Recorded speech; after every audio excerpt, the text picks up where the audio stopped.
Hey guys, hi, কেনেকুৱা আপোনালোকৰ ভালনে? ভাল বুলি আশা কৰিছোঁ। আৰু আজি গধূলি কিবা চটপটা খাব মন গৈছিলে। সদায় গধূলি ভাবোঁ যে কি ভাল নাস্তা খাম বুলি। তো আজি দুপৰীয়া ছোৱালীজনীয়ে মোক কৈছিলে, মা আলু চপ খাম, আলু কেইটামান বইল কৰি দিবা বুলি। তো আলু কেইটামান বইল কৰি থৈ দিছিলোঁ। এতিয়া বনাব লৈছোঁ মই। গধূলি হোৱা নাই, 4টামান বাজিছে আৰু আলু চপ কেইটামান ৰেডি কৰি লওঁ ভাবিলোঁ। এইখিনি হৈছে আদা নহৰু পিঁয়াজ দি দিলোঁ, আদা নহৰু পিঁয়াজ দি দিলোঁ। একদম শ্বৰ্টকাটত কৈছোঁ, কেলৈ গৰমত বেছি ভিডিঅ' কথা পাতি থাকিব মন নাযায়। দিখিনি অকণমান ভাজি লৈছোঁ। আৰু আপোনালোকে শ্বৰ্টকাটত যদি কেতিয়াবা আলু চপ খাম কয় এনেকৈ বনাব পাৰিব। আদা নহৰু অকণমান দি জিৰা ধনিয়া জলকীয়া গুড়ি আৰু হালধি গুড়ি অকণমান দি কিনে আলুখিনি সানি ল'ব। এয়া চাওক, আলুখিনি মই আগতে বইল কৰি থৈছিলোঁ, টান হৈ আছে। তো জিৰা ধনিয়া জলকীয়া গুড়ি আৰু হালধি দি কিনে মই আলুখিনি সানি লৈছিলোঁ। আৰু পিঁয়াজ আৰু আদা নহৰু দি কিনে অলপ ফ্ৰাই কৰি কিনে আলুখিনিও দি দিলোঁ। আলুখিনি ধুনীয়াকৈ ফ্ৰাই কৰি লৈছোঁ। আৰু তাৰপিছত মই গোল গোল কৰি পিঠা নিচিনা বনাই ল'ম। আৰু তাৰপিছত এইখিনি হৈছে বেচন। বেচনত অকণমান নিমখ, অকণমান জিৰা ধনিয়া জলকীয়া এইখিনি দি দিম আৰু অকণমান খোৱা চৌদা দিম ওপৰটো মচমচীয়া হ'বৰ কাৰণে। তো এইখিনি মই ফেটি ল'ম অলপ পানী দি কিনে, যে আলুখিনি ইয়াত লগাই লগাই তেতিয়া মই ফ্ৰাই কৰিম। প্ৰায় গধূলি হ'লে বহুত কিবা কিবি খাব মন যায় আৰু সদায় কিনি আনিব মন নাযায়, মানুহ যাব নাথাকে।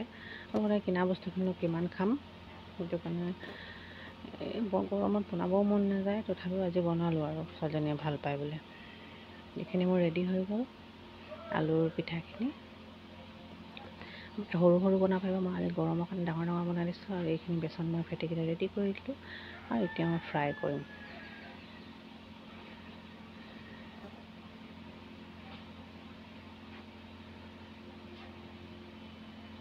এইয়া চাওক, এইখিনি ইয়াত লগাবৰ কাৰণে মই ৰেডি কৰিছিলোঁ। চাউলৰ গুড়ি থাকিলে বেছি ভাল হয়, এইখিনি মই বেচন হয়। একদম 15-20 মিনিটত হোৱা এইটো ধুনীয়া নাস্তা হয়। কিন্তু আলুখিনি আপুনি আগত বইল কৰি থ'লেহে সুবিধা হয় দেই। লগে লগে আলুখিনি যদি বইল কৰিব হয় বহুত দেৰি লাগে। মই আলুখিনি আগতে বইল কৰি থৈছিলোঁ, সেইখিনি পটককৈ বনাব পাৰিলোঁ। এতিয়া মোৰ আলু চপ ৰেডি হৈ গ'ল। চব ফুলি ফুলি ইমান ধুনীয়া ৰঙা ৰঙা হৈছে, দেখিলেই খাব মন যায়। কিন্তু মই বেছিকৈ নাখাওঁ, মই এক পিচে খাম। বাকীখিনি মোৰ ছোৱালীজনীক আৰু মোৰ হাজবেণ্ডক খুৱাম। বেছি ভাল ভাল খোৱালে জানে বেয়া নহয়, একদম লোভ লাগি গ'লে সদায় বনাবলগীয়া হয়।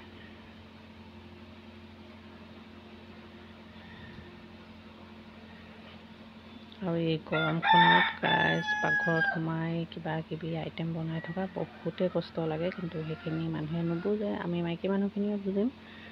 তো মোৰ ভিডিঅ'টো চাই কেনেকুৱা লাগিলে কমেণ্টত জনাব, ভাল লাগিলে নে নাই, আৰু আলু চপখিনি ধুনীয়া লাগিছে নাই সেইটো ক'ব।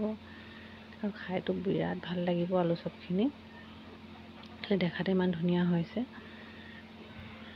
তো আপোনালোকে কমেণ্টত জনাব মোৰ ভিডিঅ'টো কেনেকুৱা লাগিছে কেনেকৈ নাই। আৰু এতিয়া মোৰ গোটেইখিনি ৰেডি হৈ গ'ল। আৰু ৰঙা চাহ মই বনাইছোঁ লগতে, ৰঙা চাহ আৰু চবখিনি এতিয়া বহি লৈ ধুনীয়াকৈ তিনিজনে খাম। তো বাই গাইছ, সামৰিছোঁ ভিডিঅ'টো। বেলেগ এটা ভিডিঅ' লৈ আকৌ আহিম। Bye bye.